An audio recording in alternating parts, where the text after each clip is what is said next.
तो बहुत लोग अपने मन को कंट्रोल करने की कोशिश करते हैं। योग का मतलब सिर्फ आसन नहीं है। तो अगर किसी भी कारण से आप अपनी लाइफ में फोकस नहीं कर पा रहे हो तो आपको प्राणायाम की मदद लेनी चाहिए। पूरी दुनिया को जीतना एक तरफ और अपने मन को जीतना एक तरफ। दुनिया जीत लोगे, लेकिन अगर ये मन ही आपके वश में नहीं है, यही हर दिन आपको भगाता है, दौड़ाता है, परेशान करता है, तो आप यकीन मानो कितना भी बड़ा बन जाओ, कितना भी अच्छा काम कर लो, आप जीवन में इंटरनली ये फील नहीं करोगे कि आप सक्सेसफुल हो और एक अच्छा जीवन जी रहे हो।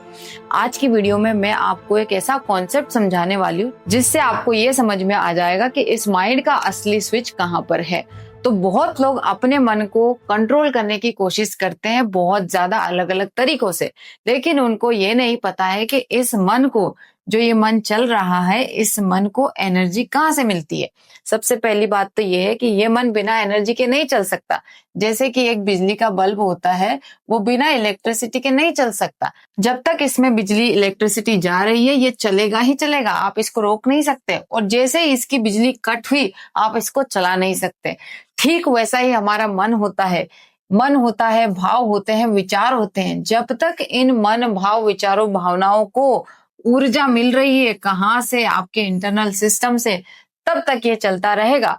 और जब इसको ऊर्जा आपने देना बंद कर दिया, तब ये बंद हो जाएगा अपने आप। और जैसा कि ओशो ने कहा है कि ध्यान ही ऊर्जा है। जहां आपका ध्यान जाता है, वहां आपकी ऊर्जा जाती है। लेकिन इसी ध्यान को अपने मन से आप लगा नहीं पाते हैं, अपने मन से डायरेक्ट नहीं कर पाते हैं, क्योंकि इस ध्यान के पीछे जो ऊर्जा चलती है उस पे आपका कंट्रोल नहीं है। अब आपको ये समझना है कि ये ऊर्जा कहाँ से मिल रही है। ये ऊर्जा हमारे शरीर में इस मन को प्राण से मिलती है।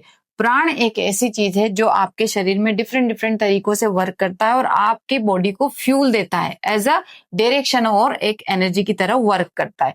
ये प्राण आपको अलग अलग माध्यम से प्राप्त होता है, जैसे कि आपके एनवायरमेंट से, जैसे कि आपके फूड से, जैसे कि आपकी ब्रीदिंग से, और जैसे कि आपका जो इंटरेक्शन होता है किसी भी व्यक्ति से, उससे जो एक्सचेंज होता है, उससे भी आपको प्राप्त होता है, कम होता है या ज्यादा होता है। अब एक चीज यहाँ पर आती है, श्वास। ये श्वास पे मैं इतना महत्व क्यों दे रही हूँ? क्योंकि आपका इन्वायरमेंट आपके लिए हर समय सेम नहीं रहता। आपके जो कनेक्शन है वो आपके लिए सेम नहीं रहते। कोई भी चीज आपके लिए सेम नहीं रहती और आपके साथ नहीं रहती हमेशा। लेकिन जो आपकी ब्रीदिंग है, ये आपकी बॉडी और माइंड में सबसे ज्यादा कांस्टेंट फैक्टर है। यानी कि ये हमेशा आपके साथ होता है और ये हमेशा आपको अफेक्ट करता है। और ये अफेक्ट कैसे करता है? ये मानिए, ये तुरंत बदलता है। इसको बदलने में 1 मिनट भी नहीं लगता। अगर आप डरे हुए हो तो आपके अंदर की जो ब्रीदिंग है वो कैसी होती है? सिकुड़ती है। प्राण आपका अंदर ही अंदर सिकुड़ता है।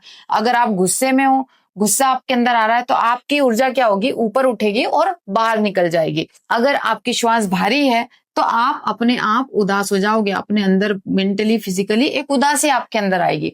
तो इस तरीके से आपकी जो ब्रेथ है हर टाइम आपको अफेक्ट करती रहती है, लेकिन इंटरनली आपको पता नहीं चलता।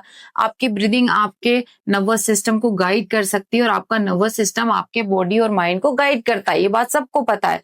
अगर आपका पैरासिम्पैथेटिक सिस्टम एक्टिव है तो ओवर थिंकिंग आप ज्यादा करोगे अपने आप, आपको पता भी नहीं चलेगा।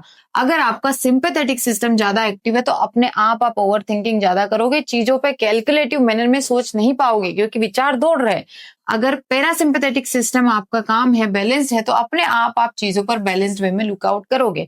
तो मेरा आपसे ये कहना है कि आप डायरेक्ट आउटकम को कंट्रोल करने की कोशिश मत करो। उस आउटकम को लाने के लिए जो इनपुट लग रहे हैं, जो एनर्जी लग रही है, उस एनर्जी को कंट्रोल करो। और इसमें सबसे बेहतर तरीके से आपका जो मददगार हो सकता है वो है प्राणायाम। प्राणायाम को अगर आपने समझ लिया, तरह तरह के प्राणायाम जो होते हैं उनको आपने समझ लिया, तो शायद आप अपना एक ऐसा रूटीन फिक्स कर पाएंगे, अपने आप को इस तरीके से गाइड कर पाएंगे कि आपकी एनर्जी को समझकर आप योग का प्रयोग कर पाएंगे। और इसीलिए मैंने लाया है प्राण विज्ञान। 7 दिन का ये कोर्स है और इस कोर्स में मैं आपको न केवल अलग अलग तरीके प्राणायाम सिखाऊंगी जो जनरल आपको सिखाए जाते हैं, मैं आपको प्राण के, श्वास के बारे में कुछ ऐसी चीजें समझाऊंगी जो वास्तव में आपके रियल लाइफ को इम्पेक्ट करती हो। और कौन कौन से ऐसे ब्रीदिंग पैटर्न है, किस तरीके से श्वास का ऐसे प्रयोग किया जाए जो आपको रियली में वर्क करे, वास्तविकता में आपकी मदद करे और अपने आप को समझने में भी आपकी मदद करे। तो 7 दिन का ये कोर्स है।